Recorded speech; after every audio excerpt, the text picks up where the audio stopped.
আসসালামু আলাইকুম, কেমন আছেন সবাই? তো আজকের এই ভিডিওতে আমি আপনাদেরকে দেখাবো কিভাবে আপনারা ইউটিউবের মতোই এরকম একটা রিলোড পেজ তৈরি করতে পারবেন।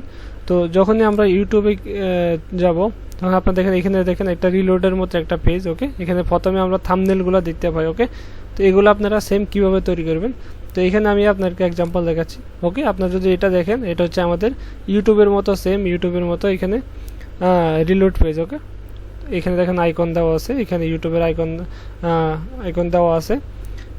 তো আজকের এই ভিডিওতে আমি আপনাকে দেখাবো সেম এরকমভাবে আপনারা কিভাবে একটা যে ইউটিউবের মতো একটা রিলোড পেজ তৈরি করতে পারবেন। তো আসলে আমাদের কোডগুলো করতে অনেক সময় লেগে যায় আর ভিডিওটা অনেক বড় হয়ে যায়। তো আমি কোডগুলো অলরেডি আমার এখানে করাই আছে, জাস্ট আমি আপনাকে বুঝিয়ে দেবো যে কোন কোডটা কিসের জন্য ব্যবহার করা হয়েছে। তো আপনাদের তারপরে যদি বুঝতে কোনো অসুবিধা হয় অবশ্যই আপনারা আমাকে কমেন্ট করে জানাবেন। ওকে, তো আমি প্রথমে সাবলাইম টেক্সটে চলে যাব, যার পরে এখানে দেখেন আমাদের দুইটা ফাইল আছে, একটা হচ্ছে index.html ফাইল, একটা হচ্ছে style.css ফাইল। তো এখানে index.html ফাইলে ওকে, এখানে আমাদের জাস্ট এখানে আমাদের নর্মাল HTML ডিফল্ট কোড, এর ভিতরে আমাদের এখানে লিঙ্ক দেওয়া আছে, এটা হচ্ছে আমাদের style.css এর জন্য, এখানে CSS ফাইলের জন্য। আর এখানে একটা লিঙ্ক দেওয়া আছে, এটা হচ্ছে আমাদের ফন্ট অসামের জন্য, আমরা যে এখানে যে আইকন ইউজ করছি, যে আইকন ইউজ করার জন্য। ওকে, তারপরে এখানে বডি ট্যাগের ভিতরে আমাদের এখানে একটা ডিভ আছে, ডিভের ভিতরে আমরা এখানে একটা ক্লাস দিলাম নেভবার। ওকে, তো আমাদের নেভিগেশন তৈরি করার জন্য আমরা এখানে একটা ক্লাস নিয়ে নিলাম নেভবার নাম করে। ওকে, এইটার ভিতরে আমাদের আইকনের জন্য আমরা আই ক্লাসটাকে নিয়ে নিলাম, জাস্ট আমরা যে ফন্ট অসামের আইকনগুলো ইউজ করার জন্য আমাদেরকে অবশ্যই আই ক্লাসের ভিতরে আমাদেরকে এই ক্লাসগুলো। ওকে, আপনারা এই আইকনগুলো আপনারা যখন ফন্ট অসামের অফিসিয়াল ওয়েবসাইটে যাবেন আপনারা যে আইকনগুলো পেয়ে যাবেন এটা লিঙ্কের সাথে। ওকে, তো এখানে আইকন ইউজ করা আছে। সেকেন্ড আমরা এখানে একটা ইমেজ ইউজ করছি, এটা হচ্ছে logo.png ইমেজ। তো এখানে যে ইমেজটা আছে এই ইমেজটাকে ওকে, ইউটিউবের যে আইকনটা আছে এখানে এটার জন্য আমরা এখানে একটা ইমেজ ইউজ করছি। ওকে, তারপরে এখানে আমাদের ইউজারের জন্য আমাদের একটা আইকন আছে, তারপরে বেল আইকনের জন্য একটা আইকন আছে, তারপর থাম্বনেলের জন্য একটা আইকন আছে, তারপর আমাদের আপলোড অপশনের জন্য এখানে একটা আইকন আছে। ওকে, তো এটা হচ্ছে আমাদের নেভিগেশনের জন্য, নেভিগেশনের বারের জন্য। তারপর আমরা এখানে নিয়ে নিলাম কন্টেনার নামে একটা ক্লাস, যেটা হচ্ছে আমাদের মেইন কন্টেনার। ওকে, এটা হচ্ছে আমাদের পুরো মেইন কন্টেনার এরিয়া। ওকে, তো এখানে প্রথম একটা ডিপ ক্লাসের ভিতরে এখানে নিয়ে নিলাম কার্ড। ওকে, এখানে প্রত্যেকটা এখানে আপনারা দেখবেন এটা প্রত্যেকটা এক একটা কার্ড, একটা দুটো তিনটা, এগুলো হচ্ছে প্রত্যেকটা এক একটা কার্ড। ওকে, তো কার্ডের ভিতরে এখানে S2 নিলাম। এইখানে আপনারা যদি এখানে যদি হালকা যে হোয়াইট এখানে হালকা ব্ল্যাকের মতো এখানে দেখা যাচ্ছে আপনারা। ওকে, এটা হচ্ছে কার্ড আর এটা হচ্ছে S2 আমরা নিলাম, যেখানে আমরা একটা বক্স তৈরি করতে পারি। ওকে, তারপর আমাদের এখানে আছে ডিপ ক্লাসের ভিতরে এখানে আমাদের একটা থাম্বনেল আছে। ওকে, তো তারপরে থাম্বনেল এখানে ওকে, এখানে যে আপনারা দেখেন। ওকে, এখানে এই থাম্বনেলটার জন্য আমরা মূলত এই থাম্বনেল ক্লাসটা নিয়ে নিলাম। এখানে যে নিচে একটা গোল করে একটা রাউন্ড আছে, এটা হচ্ছে থাম্বনেলের জন্য। তো তারপরে আমাদের আছে H1 ফি ট্যাগ। ওকে, তো ফি ট্যাগ হচ্ছে এখানে H1 হচ্ছে এখানে আমাদের এটার জন্য, আর ফি ট্যাগ হচ্ছে আমাদের এটার জন্য। ওকে, তো প্রত্যেকটা আমাদের যে একটা কার্ড ডিভের ভিতরে যে একটা ক্লাস ইউজ করেছে কার্ড। ওকে, এইভাবে পার্ট বাই পার্ট আমরা এখানে ইউজ করছি। ওকে, সবগুলা সেম কোডিং করে। তো এখন আমরা CSS চলে যাব। CSS আসার পর এখানে আমাদের প্রথম স্টার আমাদের পুরো পেজটাকে করার জন্য, তো আমাদের এখানে পুরো পেজটাতে আমাদের যে ওয়েবসাইট আছে ওয়েবসাইটের প্যাডিংটা 0 এবং মার্জিনটা 0 এবং বক্স সাইজিং বর্ডার বক্স। ওকে, তো এখানে হচ্ছে আমাদের যে ওয়েবসাইটটা আছে, ওয়েবসাইটের ভিতরে আমাদের যে ডিফল্ট যে আমাদের ব্রাউজারের যে প্যাডিং মার্জিন থাকে এগুলাকে রিমুভ করার জন্য আমরা জাস্ট এখানে ইউজ করছি প্যাডিং 0 মার্জিন 0। সো আমাদের যে ডিফল্ট যে মার্জিন প্যাডিংটা আছে এটা রিমুভ হয়ে যাবে, আর আমরা যা লাগবে এটা বক্সের ভিতরে থাকবে। ওকে, সেই জন্য এখানে বক্স সাইজিং বর্ডার বক্স। তো প্রথমে আমি এটাকে ইনস্পেক্ট করে নিচ্ছি, যাতে আপনাদের বুঝতে সুবিধা হয়। ওকে, তো ইনস্পেক্ট করার জন্য এটা হচ্ছে আমাদের এখন মোবাইল ভার্সনের মতো চলে আসছে। জাস্ট আমি আপনাদেরকে এখন বুঝিয়ে দেবো যে এটা কোন CSSগুলো কিসের জন্য ব্যবহার করা হয়েছে। তো এখানে যে কোডগুলো আছে কোডগুলো আপনারা গিটহাব থেকে ডাউনলোড করে নেবেন, আমি গিটহাবের লিঙ্ক ভিডিও ডিসক্রিপশন বক্সে দিয়ে দেবো। ওকে, আপনাদের বুঝতে সমস্যা হলে অবশ্যই আমাকে কমেন্ট করে জানাবেন। এখানে আমরা প্রথমে নিয়ে নিলাম আমাদের যে নেভবার ক্লাসটা। ওকে, এখানে যদি আপনারা দেখেন আমাদের যে নেভবার ক্লাসটা, তো নেভবার ক্লাসটা নিয়ে নিলাম। নেওয়ার পরে এখানে ডিসপ্লে ইনলাইন ব্লক। ওকে, ডিসপ্লে ইনলাইন ব্লক যাতে আমরা আমাদের এখানে এটাকে নেভিগেশন বার তৈরি করতে পারো। ওকে, সেই জন্য এটা ডিসপ্লে ইন ব্লক দিয়ে দিলাম। তারপর এখানে হাইট 60% এবং with 100%, top 10%, margin bottom 2 pixel এবং প্যাডিং 20 পিক্সেল, টপ বটম এবং লেফট রাইট এটা হচ্ছে আমাদের 30 পিক্সেল। ওকে, তো যখনই আমি এখানে নেভিগেশন বারের উপরে ক্লিক করব, ওকে, এখানে আপনার লেফট সাইডে দেখবেন এখানে আমাদের যে সিএসএসগুলো দেখা যাচ্ছে। এখানে হচ্ছে আমাদের ডিসপ্লে ইনলাইন ব্লক এবং দেখেন হাইট দেখেন 60%। এখন দেখেন আমাদের এখানে চেঞ্জিং হচ্ছে যখন আমি এটাকে ডিসেবল করে দিচ্ছি। ওকে, তারপর উইথ দেখেন 100%, যখন আমি 100%টাকে রিমুভ করে দিচ্ছি এখানে দেখেন এটা এক সাইড হয়ে গেছে। ওকে, তারপর আমাদের এখানে হচ্ছে টপ 10%। ওকে, তারপর আমাদের মার্জিন বটম 2 পিক্সেল, তারপরে প্যাডিং দেখেন যখন আমি এটার উপরে প্যাডিং বক্সের উপর ওভার করব তখন দেখেন এটা হচ্ছে আমাদের টপ বটম আমাদের হচ্ছে 20 পিক্সেল এবং লেফট এবং রাইট সাইডটা একটু মোটা দেখবেন কারণ এটা হচ্ছে আমাদের 30 পিক্সেল। ওকে, তো তারপর আমরা চলে যাব এখানে নিচে, এখানে হচ্ছে ইমেজ। ওকে, তো আমাদের যে আমরা যে এখানে একটা ইমেজ ইউজ করছি। ওকে, এখানে আপনারা যে ইমেজটা দেখতেন লোগো। ওকে, লোগোর জন্য আমরা যে ইমেজটা ইউজ করছি, তো এই ইমেজটা, তো আমি এইখান থেকে এটার উপর ক্লিক করলাম।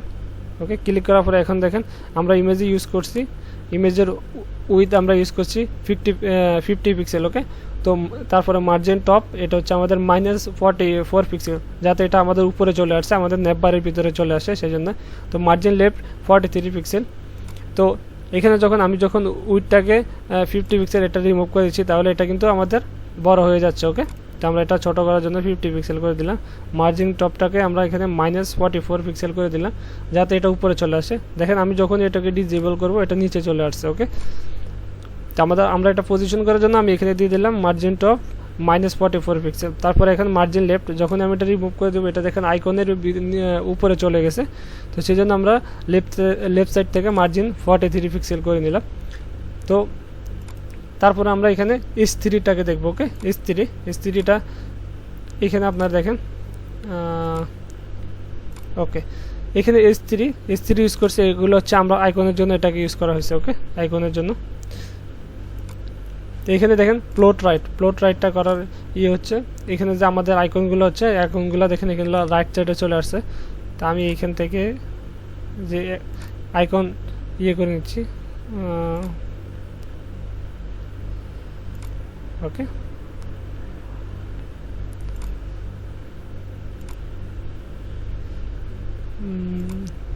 ওকে, তো যখন আমি S3-এর উপরে এখানে দেখেন ক্লিক করলাম, এখানে দেখেন আমাদের CSS কোডিংগুলো এখানে চলে আসছে। তো এখানে S3-এর ভিতরে আমাদের এখানে আছে প্লট রাইট। ওকে, প্লট রাইট যদি আমি প্লট রাইটটাকে রিমুভ করে দিই, ওকে, সরি, এখন দেখেন এটা লেফট সাইডে চলে গেছে, সেই জন্য আমরা এখানে এটাকে ইনেবল করে দিব। তারপর এখানে হাইট 45 পিক্সেল, তারপরে উইথ 45 পিক্সেল। ওকে, এগুলো হচ্ছে আমাদের যে আইকনের সাইজ। ওকে, এখানে দেখেন এগুলো হচ্ছে আমাদের আইকনের সাইজ। তারপর এখানে মার্জিন টপ -29 পিক্সেল। ওকে, মার্জিন লেফট, তারপরে display inline block, text align centre, justify content centre, যাতে এগুলো আমাদের সেন্টার অ্যালাইনমেন্ট থাকে। ওকে, তো তারপরে আমি চলে যাব এখানে S3 আইকনের ভিতরে, এখানে হচ্ছে মার্জিন থেকে আমরা টপ নিয়ে নিলাম, এটা 10 পিক্সেল আমাদের আইকনের জন্য। তো তারপরে এখানে আমি চলে আসবো আইকনের ভিতরে, এখানে আমাদের ফন্ট সাইজটা 25 পিক্সেল। ওকে, তো আইকন এটার জন্য যখনই এখানে দেখেন এটা আমাদের যে আইকনটা আছে। ওকে, এখানে দেখেন আইকনের ভিতরে আমাদের এখানে ডিফল্ট যে আমাদের আইকন আছে, দেখেন আমি যখন এটাকে রিমুভ করে দেব, এখানে আমি যখন ইম্পর্টেন্ট লেখাটাকে রিমুভ করে দিচ্ছি, ইম্পর্টেন্ট লেখাটাকে রিমুভ করে এটাকে সেভ করে দিচ্ছি, এখন দেখেন আমাদের আইকনটা অনেক ছোট হয়ে গেছে। তো আমরা যেহেতু ফন্ট অসামের আইকন ইউজ করতেছি তাহলে আমি এখান থেকে সাইজটা ইউজ করলে চেঞ্জ হবে না, কারণ আমরা লিঙ্ক এখানে ইউজ করছি। তো আমাদেরকে এখানে চেঞ্জ করার জন্য আমাদেরকে এখানে দেখেন আমার অলরেডি লেখা আছে 25 পিক্সেল, তারপরে এটা কাজ করতেছে না। তো সেজন্য আমি অলরেডি সিএসএস ইম্পর্টেন্ট নামে আমার একটা সিএসএস টিউটোরিয়াল আছে, এটা দেখে নেবেন। তো আমি যখন ইম্পর্টেন্ট এখানে ইউজ করব, তো আমি যদি আগে এই যে আইকনের উপর অন্য কোনো ফন্ট সাইজ দিয়ে থাকি তো সেটা কাজ করবে না, যেটাকে আমরা ইম্পর্টেন্ট লিখবো সেটাই আমাদের কাজ করবে। ওকে, তো সেই জন্য আমি এখানে ইম্পর্টেন্ট দিয়ে দিলাম, তো আমাদের আইকনটা একটু বড় হয়ে গেছে। তো তারপর আমরা এখানে আসবো কন্টেনারের ভিতরে। তো কন্টেনারে উইথ 100% টেক্সট অ্যালাইন সেন্টার এবং জাস্টিফাই কন্টেন্ট সেন্টার, যাতে আমাদের এটা সব কিছু সেন্টারে থাকে, অ্যালাইনমেন্ট থাকে। ওকে, এটা হচ্ছে আমাদের কন্টেনারের জন্য। তো তারপরে এখানে আমরা চলে আসবো কার্ড আইকনে আসার পরে এখানে card height 310 pixel with 442 pixel background colour, okay. তারপর এখানে ট্রান্সফর্ম আছে, ট্রান্সলেট 1% 9%, ওকে। তো এটা নিয়ে আমরা পরে আলোচনা করব লাস্টে। এখানে টপ থেকে 20% fading, 20-30 display inline block, flex direction column, okay. তো এটা আমরা কার্ড আইকনের জন্য। তো আমি যখন এখানের উপর ওভার করব, এখানে দেখেন, ওকে, এটা হচ্ছে আমাদের কার্ড। তো কার্ডের জন্য আমরা যে এখানে কোডগুলো করছি, কোডগুলো এখানে আছে, ওকে। তো এখানে আমি ক্লিক করলে এটা ব্যাকগ্রাউন্ড কালারটা রিমুভ হয়ে যাচ্ছে, এটার উইথটা একটু মুভ হয়ে যাচ্ছে এদিকে এদিকে, হাইটটা মুভ হচ্ছে। তারপরে এটা আমাদের টপ থেকে 20%, ওকে। তারপর এখানে আমাদের প্যাডিংটা, এখন দেখেন প্যাডিংটা, তারপর display inline block, flex direction, okay. তো তারপর এখানে আমরা চলে আসবো থাম্বনেল, ওকে। থাম্বনেলে তো পজিশন, রিলেটিভ, ফ্লোট, লেফট এবং হাইট আমাদের 16%, উইথ 12%, বর্ডার রেডিয়াস 50%, ওকে। তো এখানে দেখেন আমাদের যে এখানে যে থাম্বনেলটা আছে, ওকে। যখন আমি থাম্বনেলের উপর ক্লিক করব, এখন আমাদের এখানে উপরে আসার পর এখন দেখেন মানে আমাদের থাম্বনেল যে আমাদের ক্লাসটা আছে, থাম্বনেল ক্লাসটা, এখানে পজিশন আছে আমাদের রিলেটিভ, ওকে, সরি রিলেটিভ। তা আমাদের এখানে দেখেন প্লট আছে, প্লট লেফট আছে। যখনই আমি এখানে ক্লিক করব তখন আমাদের এখানে প্লট লেফট, এটার অ্যালাইনমেন্টটা হয়ে যাচ্ছে, পজিশনটা রিমুভ হয়ে যাচ্ছে অ্যালাইনমেন্টের।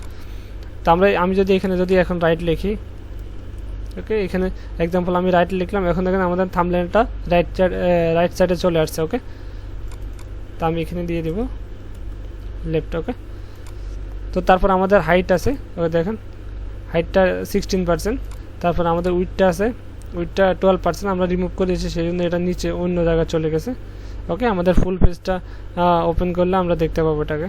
তো এখানে বর্ডার রেডিয়াস আছে আমাদের 50%। আমি যদি এটাকে রিমুভ করে দিই, এখন দেখেন এটা স্কোয়ার হয়ে গেছে, ওকে। তো বর্ডার রেডিয়াস এটা হচ্ছে আমাদের স্কোয়ার যে আমাদের আছে, এটাকে রাউন্ড করে দেওয়ার জন্য আমরা বর্ডার রেডিয়াসটাকে ইউজ করি। তো এখানে বর্ডার রেডিয়াস 50% দেওয়া আছে, এখন দেখেন এটা ফুল রাউন্ড হয়ে গেছে, ওকে। তারপরে আমরা এখানে দেখবো যে আমাদের যে এখানে যে বক্সটা আমরা তৈরি করছি, বক্সটা আমরা কিভাবে তৈরি করছি, ওকে। তো সেই জন্য আমি এখানে চলে আসলাম। এখানে দেখেন H2 হেডিং, ওকে। এখানে আপনারা যদি ইন্ডেক্স HTML এখানে দেখেন আমরা কিন্তু H2 হেডিং এর ভিতরে আমরা কিন্তু এমটি রাখছি, ওকে, এখানে কোনো কিছু লেখি নেই। তো H2 হেডিং দিয়ে মূলত আমরা এই বক্সটা তৈরি করলাম, ওকে। এটার CSS টা আমরা দেখে নিব। এখানে যদি আসি, এখানে দেখেন উইডথটা দেওয়া আছে 379, হাইট 200 এবং justify content centre, text align centre, margin bottom centre, okay. তো এটা আমাদের যে বক্সটা আছে, বক্সের ডাইমেনশনের জন্য এটা আমরা দিয়ে দিয়েছি 379 এবং হাইটটা 200 পিক্সেল, ওকে। আমি এখানে চলে আসবো। এখানে আসার পর আমি জাস্ট এটার উপর সিলেক্ট করে নেব। সিলেক্ট করার পরে এখানে আমরা দেখবো যে আমাদের যে রাইট সাইডে এখানে দেখেন কোডিং এর মধ্যে এখানে দেওয়া আছে উইথ 779, ওকে, পিক্সেল। তো আমি এটাকে রিমুভ করে দিলে, এখন দেখেন হাইটটাকে রিমুভ দিলে এটা কিন্তু এখান থেকে রিমুভ হয়ে গেছে, ওকে, এখানে দেখাচ্ছে না। তো আমি এটাকে আবার এনএবল করে দিব, ওকে। আর এটা হচ্ছে আমাদের কন্টেন্ট গুলাকে অ্যালাইনমেন্ট করার জন্য। এখানে জাস্টিফাই কন্টেন্ট, টেক্সট অ্যালাইন এবং মার্জিন বটম দেওয়া আছে 15 পিক্সেল, ওকে। তো তারপর আমরা দেখবো যে আমাদের এখানে যে H1 হেডিংটা দেওয়া আছে, ওকে। H1 হেডিংটা কেন দেওয়া হয়েছে, তো এখানে আমরা index.html এর ভিতরে আসলে এখানে দেখেন H1 হেডিং, ওকে।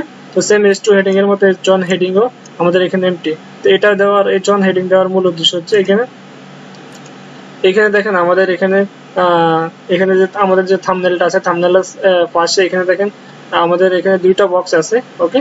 দুইটা বক্স আছে, উপরেরটা হচ্ছে H1 এবং নিচেরটা হচ্ছে আমরা প্যারাগ্রাফ দিয়ে তৈরি করলাম। এটা আমরা H2 হেডিং দিয়ে তৈরি করলাম, আর সেন্টারেরটা আমরা H1 হেডিং দিয়ে তৈরি করলাম এবং নিচেরটা আমরা প্যারাগ্রাফ ট্যাগ দিয়ে তৈরি করলাম, ওকে। তো যখনই আমি এখান থেকে সিলেক্ট করে এটার উপর ওভার করব, ওকে। তো এখন দেখেন এটা আমাদের H1 হেডিংটাকে সিলেক্ট করে নিয়েছে। তো আমরা যদি H1 হেডিং এ দেখি, এখানে দেখেন উইডথটা দেওয়া আছে 69% এবং হাইটটা দেওয়া আছে 20 পিক্সেল, ওকে। যেহেতু আমাদের এটা স্মল বক্স সেই জন্য 29 পিক্সেল। তারপর এখানে প্লট রাইট দেওয়া আছে, ওকে, যাতে এটা রাইট সাইডে দেখায়। তারপর মার্জিন রাইট, এটা হচ্ছে 55 পিক্সেল, ওকে।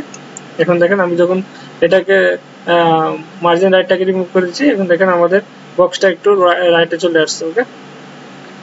তো আমরা এটাকে সেন্টার করার জন্য আমরা মার্জিন রাইট দিয়ে দিলাম 55 পিক্সেল, ওকে। তো তারপর আমরা দেখবো যে এখানে ফ্রি ট্যাগটা, ওকে, প্যারাগ্রাফ ট্যাগটাকে। তো প্যারাগ্রাফ ট্যাগটা দিয়ে মূলত আমরা নিচের এই বক্সটাকে তৈরি করলাম। ওকে, দেখুন আমি এটার উপর ক্লিক করলাম, এখানে দেখেন আমাদের ফি ট্যাগটা সিলেক্ট হয়ে গেছে। ওকে, এখানে দেখেন ফি ট্যাগের ভিতরে আমাদের সেম সিএসএস দেওয়া আছে, এখানে উইডথ দেওয়া আছে 59 পিক্সেল পার্সেন্টেজ এবং হাইটটা 19 পিক্সেল এবং মার্জিন লেফট 63 পিক্সেল এবং মার্জিন টপ 50 পিক্সেল। ওকে, তারপর আমরা এখানে দেখব ওকে, তো এটা ইউজ করা হয়েছে।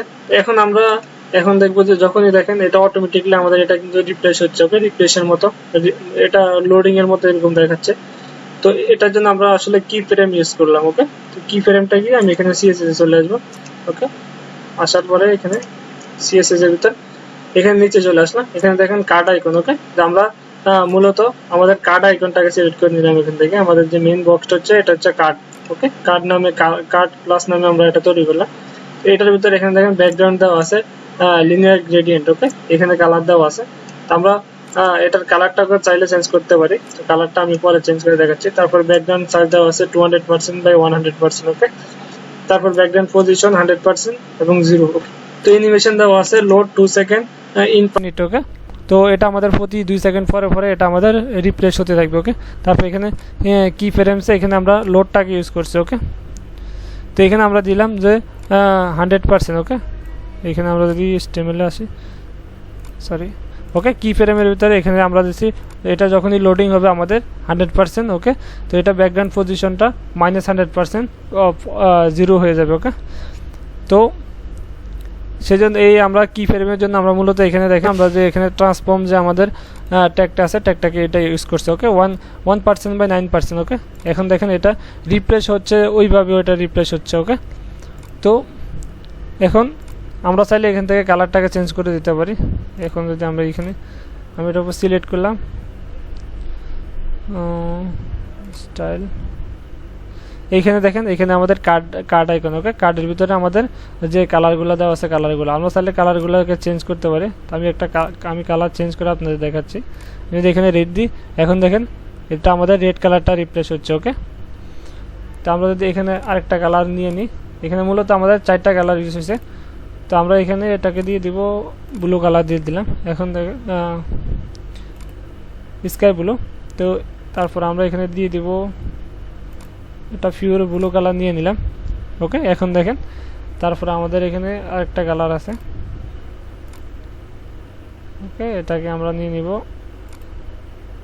ইয়েলো নিয়ে নিলাম। ওকে, তো এখন দেখেন আমাদের যে উপর যে কালারগুলো যে লিনিয়ার গ্রেডিয়েন্ট কালারগুলো যে রিপ্লেস হচ্ছে, এখন দেখেন আপনার এগুলা এখন সুন্দর করে বোঝা যাচ্ছে। ওকে, তো যখন এটা রিপ্লেস করবো এটা অটোমেটিকলি রিসেট হয়ে যাবে। তো এখন দেখেন এটা আগের মতোই কাজ করতেছে। ওকে, তো এইভাবে আপনারা HTML CSS এর সাথে কি ফ্রেম ইউজ করে আপনারা ইউটিউবের রিলোড পেজের মতো এরকম একটা পেজ তৈরি করে নিতে পারবেন। তো আশা করি আপনাদের ভিডিওটা বুঝতে কোনো অসুবিধা হয় না। আর যদি বুঝতে অসুবিধা হয় অবশ্যই আমাকে কমেন্ট করে জানাবেন, আমি আপনাদেরকে বুঝিয়ে দিব। ওকে।